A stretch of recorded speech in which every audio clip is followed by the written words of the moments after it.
5 ಕೋಟಿ ರೂಪಾಯಿ ಅಂದರೆ ಏನು ಡಾಕ್ಟ್ರಿಗೆ ಆಮಿಷ, ಹೌದು, ಆಮೇಲೆ 30 ಲಕ್ಷ ರೂಪಾಯಿ ಹಣ ಸಾಗಿಸೋದಕ್ಕೆ ಆಮಿಷ. ಈಗ ಸಿಕ್ಕಿರೋನು ಎಲ್ಲ ವಿಡಿಯೋ ಡಿಲೀಟ್ ಮಾಡಿದ್ದಾನಂತೆ. ಈ ಎಲ್ಲ ವಿಚಾರಗಳನ್ನು ಪತ್ತೆ ಹಚ್ಚುವಂಥ ಪ್ರಯತ್ನಗಳು. ಜೊತೆಗೆ ಇವತ್ತು ರಾತ್ರಿ 9 ಗಂಟೆಗೆ ನಿಮಗೆ ಕರ್ನಾಟಕ ಪ್ರೈಮ್ ಟೈಮ್ನಲ್ಲಿ ಈತನನ್ನು ಬಂಧಿಸಿದ್ರಲ್ಲ ಪೊಲೀಸರು, ಒಂದು ಗಿರೀಶು, ಮತ್ತೊಬ್ಬರು ಚೇತನ್ ಕುಮಾರ್ ಅಂತ ಒಬ್ಬರು ಬರ್ತಾರೆ. ಪೊಲೀಸ್ ಆಫೀಸರ್ ಯಾರು ಎತ್ತಾಕೊಂಡ್ಬಂದಿದ್ದು ಅವರ ಫೋಟೋ ತೋರಿಸ್ತೀನಿ ನಾನು ನಿಮಗೆ. ಓಕೆ, ಅಂದರೆ ಈ ಯಾರಿಗೂ ಕೇರ್ ಮಾಡದೆ ಕೆಲಸ ಮಾಡಿದ್ದು. ಆಮೇಲೆ ಇನ್ನೊಂದು ಕಡೆ ಮುಖ್ಯಮಂತ್ರಿಗಳು ನಾವು ಹೇಳಿದ್ವಲ್ಲ 128 ಕಾಲ್ ಪೊಲೀಸರಿಗೆ ಬಂದಿತ್ತು ಒಬ್ಬ ಸಚಿವನಿಂದ. ಆದರೆ ಯಾವನಿಗೂ ಕೂಡ ಸಿದ್ದರಾಮಯ್ಯನವರ ಬಳಿ ಹೇಳಿ ಇದನ್ನು ಬಿಡಿ ಅಂತ ಹೇಳುವಂಥ ಧೈರ್ಯ ಯಾರಿಗೂ ಇರಲಿಲ್ಲ. ಹೋಮ್ ಮಿನಿಸ್ಟರ್ ಬಳಿ ಕೂಡ ಇರಲಿಲ್ಲ. ಅದಕ್ಕೊಂದು ಸೆಲ್ಯೂಟ್ ಇದೆ ಹೋಮ್ ಮಿನಿಸ್ಟ್ರಿಗೆ ಮತ್ತು CM. ಯಾಕೆ ಅಂತಂದರೆ ಈ ಯಾರು ಕೂಡ ಇನ್ಫ್ಲುಯೆನ್ಸ್ ಮಾಡೋಕ್ಕೆ ಬಂದ್ರಲ್ಲ ಅವರನ್ನು ನೀವು ಹತ್ತಿರಕ್ಕೆ ಬಿಟ್ಕೊಂಡಿಲ್ಲ. ಶಾಮ್ಯಾನ ವಿಚಾರ ಬಂದಾಗ ನಾನು ಪದೇ ಹೇಳ್ತಾ ಇದ್ದೆ, ಮುಖ್ಯಮಂತ್ರಿಗಳೇ ನೋಡಿ, ಮುಖ್ಯಮಂತ್ರಿಗಳು ಗರಂ ಆದ್ರೆ ಅದಕ್ಕೆ ಯಾರು ಅವನಿಗೆ ಕೊಡೋದಕ್ಕೆ, ಮತ್ತೆ ಎಲ್ಲ ಒಂದೇ ಥರ ನೋಡ್ಕೋಬೇಕು ಅಂತ. ಹಾಗಾಗಿ ನಿಮಗೊಂದು ಸೆಲ್ಯೂಟ್ ಇದೆ. ಯಾಕೆಂದರೆ ಇದು ಸಮಾಜದ ಹುಳುಗಳನ್ನು ಕ್ಲೀನ್ ಮಾಡೋ ಪ್ರಕ್ರಿಯೆ. ಇದು ಸಮಾಜದ ಹುಳುಗಳು. ನಾಳೆ ಇನ್ನೊಬ್ಬ ಶುರು ಮಾಡ್ತಾನೆ, ಅವನದೇ ಒಂದು ಪ್ರಕ್ರಿಯೆ. ಇದು ನೈತಿಕ ಪೊಲೀಸ್ಗಿರಿ ಅಲ್ವಾ ಇದು? ಹೌದು, ಖಂಡಿತ ಹೌದು, ನೈತಿಕ ಪೊಲೀಸ್. ಅವನು ಮೆಸೇಜ್ ಹಾಕಿದ್ರೆ ಶಿಕ್ಷೆ ಕೊಡಬೇಕಾದವ್ರು ಯಾರು? ಪೊಲೀಸರು. ನೀನ್ಯಾ ಅವನು ಮಾಡಕ್ಕೆ? ನೀನ್ ಯಾರು?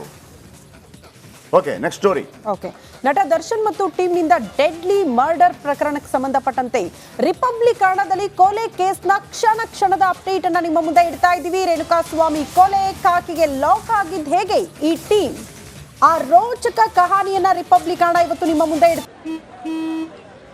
ನಡಿ ಈಗ ಶುರು ಮಾಡೋಣ.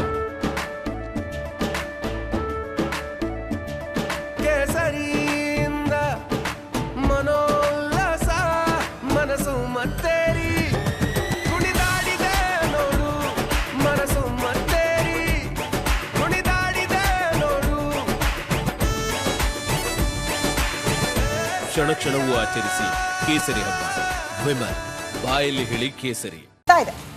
ನಿರಂತರವಾಗಿ ಡಿ ಗ್ಯಾಂಗ್ ಕೊಲೆ ಪ್ರಕರಣಕ್ಕೆ ಸಂಬಂಧಪಟ್ಟಂತೆ ರಿಪಬ್ಲಿಕ್ ಕನ್ನಡ ಇದರ ಫಾಲೋ ಅಪ್ ಮಾಡ್ತಾ ಇದೆ. ಕ್ಷಣದ ಅಪ್ಡೇಟ್ ಅನ್ನ ಕೂಡ ನಿಮ್ಮ ಮುಂದೆ ಇಡ್ತಾ ಇದೀವಿ. ಕೊಲೆ ಮಾಡಿ ಸಿಕ್ಕಿ ಬಿದ್ದಿದ್ದು ಹೇಗೆ ಈ ಡಿ ಗ್ಯಾಂಗ್, ಆ ರೋಚಕ ಸ್ಟೋರಿ ನಿಮ್ಮ ಮುಂದೆ. ಫಿಲಂ ಸ್ಟೈಲ್ ಅಲ್ಲಿ ಮರ್ಡರ್ ಮಾಡಿದ್ದಾರೆ, ಸಿನಿಮಾ ರೀತಿಯ ಅವರ ಬಂಧನ ಕೂಡ ಆಗಿದೆ. ಇದು ರಿಪಬ್ಲಿಕ್ ಕನ್ನಡದ ಬಿಗ್ ಎಕ್ಸ್ಕ್ಲೂಸಿವ್ ಸ್ಟೋರಿ.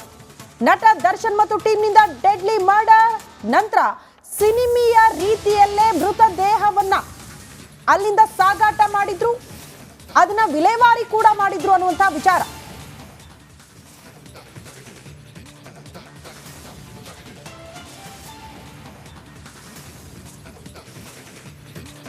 ಇನ್ನು ರೇಣುಕಾಸ್ವಾಮಿ ಮರ್ಡರ್ ಕೇಸ್ ತನಿಖೆ ಮುಂದುವರೆದಿದ್ದು ದಿನಕ್ಕೊಂದೊಂದು ರೀತಿಯ ಸಾಕ್ಷ್ಯಗಳು ಈ ಪ್ರಕರಣಕ್ಕೆ ಸಂಬಂಧಪಟ್ಟಂತೆ ಲಭ್ಯ ಆಗ್ತಾ ಇದೆ. ಇಷ್ಟು ದಿನ ಪೊಲೀಸರು ನಡೆಸಿರುವ ತನಿಖೆಯಲ್ಲಿ ಕೆಲ ಎವಿಡೆನ್ಸ್ ನ ಪೊಲೀಸರು ಕಲೆ ಹಾಕುವಲ್ಲಿ ಯಶಸ್ವಿಯಾಗಿದ್ದಾರೆ. ಈ ಕುರಿತ ಒಂದು ವರದಿ ಇಲ್ಲಿದೆ. ದಿನದಿಂದ ದಿನಕ್ಕೆ ಚುರುಕುಗೊಂಡ ತನಿಖೆ,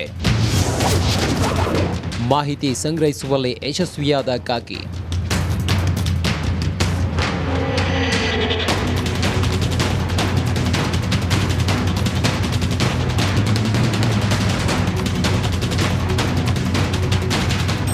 ರಾಜ್ಯದ ಜನತೆಯ ಚಿತ್ತ ಇದೀಗ ರೇಣುಕಾಸ್ವಾಮಿ ಮರ್ಡರ್ ತನಿಖೆ ಮೇಲೆ ನೆಟ್ಟಿದೆ.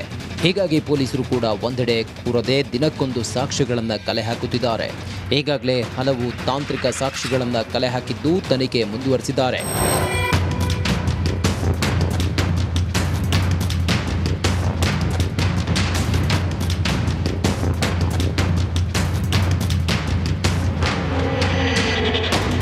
ದರ್ಶನ್ ಅರೆಸ್ಟ್ ಆಗ್ತಿದ್ದಂತೆ ಕಾಲಿಗೆ ಚಕ್ರ ಕಟ್ಟಿಕೊಂಡು ತನಿಖೆಗೆ ಇಳಿದಿದ್ದ ಪೊಲೀಸರು ಹಲವು ಮಹತ್ತರ ಸಾಕ್ಷಿಗಳನ್ನು ಕಲೆ ಹಾಕಿದ್ದಾರೆ. ಕೆಲ ಟೆಕ್ನಿಕಲ್ ಎವಿಡೆನ್ಸ್ ಕಲೆಕ್ಟ್ ಮಾಡೋದ್ರಲ್ಲಿ ಪೊಲೀಸರು ಸಕ್ಸಸ್ ಆಗಿದ್ದಾರೆ. ಸಿನಿಮಾ ಸ್ಟೈಲ್ನಲ್ಲಿ ಮರ್ಡರ್ ಮಾಡಿದ್ದು ಸಿನಿಮಾ ಸ್ಟೈಲ್ನಲ್ಲಿಯೇ ಸಾಕ್ಷಿ ಪತ್ತೆಯಾಗಿದೆ. FSL ಟೀಮ್ ಮೂಲಕ ಕೊಲೆ ನಡೆದ ಸ್ಥಳದಲ್ಲಿ ಸ್ಯಾಂಪಲ್ ಕಲೆಕ್ಟ್ ಮಾಡಿದ್ದ ಪೊಲೀಸರು ಕೊಲೆ ಹಿಂದೆ ಅರೆಸ್ಟ್ ಆಗಿರೋ ಆರೋಪಿಗಳ ಕೈವಾಡ ಇದೆ ಅನ್ನೋದು ಪತ್ತೆ ಹಚ್ಚಿದ್ದಾರೆ.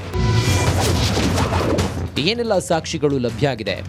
ಕೊಲೆ ನಡೆದ ಸ್ಥಳದಲ್ಲಿ ಒಂದಷ್ಟು ರಕ್ತದ ಸ್ಯಾಂಪಲ್ ಸಂಗ್ರಹ, ರೇಣುಕಾಸ್ವಾಮಿ ಮೃತದೇಹದ ಮೇಲಿನ ರಕ್ತದ ಕಲೆ ಪತ್ತೆ, ಹಲ್ಲೆ ಮಾಡಿದ್ದ ಬೆತ್ತ, ಶವ ಸಾಗಿಸಿದ್ದ ವಾಹನದಲ್ಲಿನ ರಕ್ತದ ಕಲೆ, ಎಲ್ಲವನ್ನ ಲುಮಿನಲ್ ಟೆಸ್ಟ್ ಮಾಡಿದ್ದ FSL. ಎಫ್ಎಸ್ಎಲ್ ಟೆಸ್ಟ್ ವೇಳೆ ರಕ್ತದ ಸ್ಯಾಂಪಲ್ ಮ್ಯಾಚ್ ಆಗಿರೋದು ಪತ್ತೆ. ವೆಪನ್ಸ್, ವಾಹನ, ರೇಣುಕಾಸ್ವಾಮಿ ಬಟ್ಟೆ, ಕೂದಲು ಸಂಗ್ರಹ ಹೀಗೆ 10 ಹಲವು ಸಾಕ್ಷಿಗಳನ್ನು ಪೊಲೀಸರು ವಶಕ್ಕೆ ಪಡೆದು ತನಿಖೆ ನಡೆಸುತ್ತಿದ್ದಾರೆ. ಇನ್ನು ಲುಮಿನಲ್ ಟೆಸ್ಟ್ ಕೂಡ ಮಾಡಿಸಲಾಗಿದೆ. ಲುಮಿನಲ್ ಟೆಸ್ಟ್ ಅಂದ್ರೆ ಏನು? ಕೊಲೆ ಕೇಸ್ನಲ್ಲಿ ಆರೋಪಿಗಳು ಸಾಕ್ಷ್ಯ ನಾಶ ಮಾಡ್ತಾರೆ. ವೆಪನ್ಗಳು, ಕೊಲೆ ನಡೆದ ಸ್ಥಳ ಕ್ಲೀನ್ ಮಾಡ್ತಾರೆ. ರಕ್ತದ ಕಲೆಗಳು ಕಾಣಬಾರ್ದು ಅಂತ ಕ್ಲೀನ್ ಮಾಡ್ತಾರೆ. ಎಷ್ಟೇ ಕ್ಲೀನ್ ಮಾಡಿದ್ರೂ ಲುಮಿನಲ್ ಟೆಸ್ಟ್ ವೇಳೆ ಗೊತ್ತಾಗುತ್ತೆ.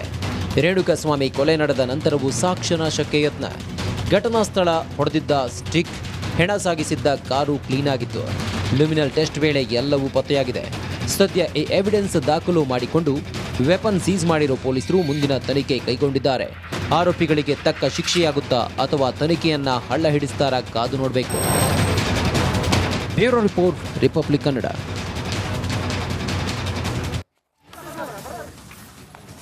ನೋಡಿ, ಪೊಲೀಸರಾಗಲಿ, ರಾಜಕಾರಣಿಗಳಾಗಲಿ, ಸರ್ಕಾರಗಳಾಗಲಿ ತನಿಖೆಯನ್ನು ಹಳ್ಳ ಹಿಡಿಸೋದಕ್ಕೆ ನಾವು ಬಿಡಬಾರ್ದು. ನಾವೆಲ್ಲ ರೋಡ್ಗೆ ಇಳಿದು ಪ್ರೊಟೆಸ್ಟ್ ಮಾಡಿದರೆ ಎಲ್ಲವನ್ನೂ ಸರಿಯಾಗ್ತಾನೆ. ಆಯಿತಾ? ಕಾಂಗ್ರೆಸ್ಸು ಸರಿಯಾಗುತ್ತೆ, BJP ಸರಿಯಾಗುತ್ತೆ, JDS ಸರಿಯಾಗುತ್ತೆ, ಪೊಲೀಸರು ಸರಿಯಾಗ್ತಾರೆ, ದುಡ್ಡು ತಿಂದವನು ಸರಿಯಾಗ್ತಾನೆ, ಎಲ್ಲವೂ ಸರಿಯಾಗ್ತಾನೆ. ನಮಗಿರುವಂಥದ್ದು ಅದೊಂದೇ.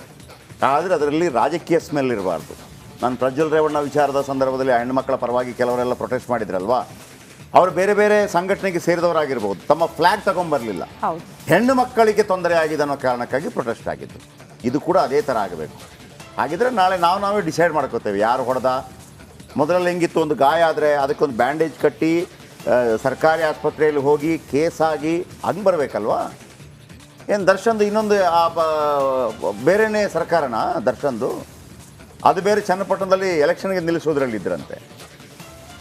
ಏನು ಕತೆ ರೀ ಇದು? ಬೇಕಿತ್ತ ನಮಗೆ? ಆಗಿದ್ರೆ 1980ಯಲ್ಲಿ ಈ ರೌಡಿಗಳಿದ್ರಲ್ಲ ಅವರೇ ಚೆನ್ನಾಗಿ ಮ್ಯಾನೇಜ್ ಮಾಡ್ತಾಯಿದ್ರು. ಹಾಗಿದ್ರೆ ದಾವೂದ್ ಬರಲಿ ವಾಪಸ್. ದಾವೂದ್ ಗ್ಯಾಂಗ್ ಇತ್ತಲ್ಲ, ದಾವೂದ್ ಗ್ಯಾಂಗನ್ನು ಓಡಿಸಿದ್ಯಾರು? ಶಿವಸೇನಾ ಗ್ಯಾಂಗ್ ಮುಂಬೈನಲ್ಲಿ. ಡಿ ಗ್ಯಾಂಗ್ ಅಂತಿತ್ತಲ್ಲ, ಅದೇ ಡಿ ಗ್ಯಾಂಗ್ ಅಂತ ಇಟ್ಕೊಂಡೆ, ಅದೇ ಪ್ರೇರಣೆಯಾಗಿ ಇಟ್ಕೊಂಡಿರೋದು ಇದು ಅಷ್ಟೇ. ಅವನೇ ಬರಲಿ ದಾವೂದ್ ಇಬ್ರಾಹಿಂ, ಮತ್ತೊಮ್ಮೆ ಅವನೇ ಮಾಡಲಿ. ಮತ್ತು ಪೊಲೀಸರು ಯಾಕೆ ಇವನ ಟೀಮ್ ಕಟ್ಕೊಂಡು ಮಾಡ್ತಾನೆ ಅಂತಂತಾದರೆ? ಹಾಗಿದ್ರೆ ನಮಗೆ ಜವಾಬ್ದಾರಿ ಇಲ್ವಾ? ನಮ್ಮ ಸಮಾಜದ ಬಗ್ಗೆ, ನಮ್ಮ ದೇಶದ ಬಗ್ಗೆ ನಮಗೆ ಜವಾಬ್ದಾರಿ ಇಲ್ವಾ? ಹೋರಾಟಗಳು ಯಾವುದಕ್ಕೆ ಮಾಡಬೇಕು ಅಂದರೆ ನಮ್ಮ ಸಮಾಜದ ಏಳಿಗೆಗಾಗಿ ಮಾಡಬೇಕು. ಆ ರೇಣುಕಾಸ್ವಾಮಿ ಅನ್ನೋವಂಥ ಆ ಲಿಂಗಾಯತರಲ್ಲಿ ಜಂಗಮ ಜಾತಿಗೆ ಸೇರಿದಂಥವ್ರು ಅವರು, ಅವರಿಗೆ ನಾನ್ ವೆಜ್ ತಿನ್ನಿಸೋದು ಉಡಾಫೆ ಅಲ್ವಾ ಇದು? ನಾನು ಏನು ಮಾಡಿದರೂ ನಡೆಯುತ್ತೆ ಅನ್ನುವಂಥ ಕಾರಣಕ್ಕಾಗಿ ಅಲ್ವಾ? ನಾಯಿಗಳನ್ನು ಪ್ರೀತಿಸಬೇಕು ಒಂದು ಹೇಳ್ತಾರಲ್ಲ, ಉಚ್ಚನಾಯಿ ಆದ ತಕ್ಷಣ ಅದನ್ನು ರೇಬಿಸ್ ಬಂದರೆ ಸಾಯಿಸ್ಬಿಡ್ಬೇಕಂತೆ, ಅದನ್ನು ಮುದ್ದಾಡೋಕ್ಕಾಗಲ್ಲ ಅಂಥೇಳಿ ಯಾವೆಲ್ಲ ಸೆಕ್ಷನ್ಗಳಲ್ಲಿ ಸೆಕ್ಷನ್ ಹಾಕಿದ್ದಾರೆ. IPC section 302. ಇದರಲ್ಲಿ ಏನಾಗ್ಬೋದು? ಇದು ಕೊಲೆ ಕೇಸ್, ಕೊಲೆ ಆರೋಪ, ಜೀವಾವಧಿ ಶಿಕ್ಷೆ ಅಥವಾ ಗಲ್ಲು ಶಿಕ್ಷೆ ಕೂಡ ಆಗುತ್ತೆ. 14 ವರ್ಷ ಶಿಕ್ಷೆ ಕೇವಲ ಕೊಲೆ ಮಾಡಿದ್ದಕ್ಕೆ. ಇನ್ನು IPC 201 ಇವರ ಮೇಲೆ ಹಾಕಿದ್ದಾರೆ, ಅಪರಾಧ ಎಸಗಿ ಸಾಕ್ಷ್ಯನಾಶ ಮಾಡಿದ್ದಕ್ಕೆ ಮಾಡಿದ್ದಾರೆ.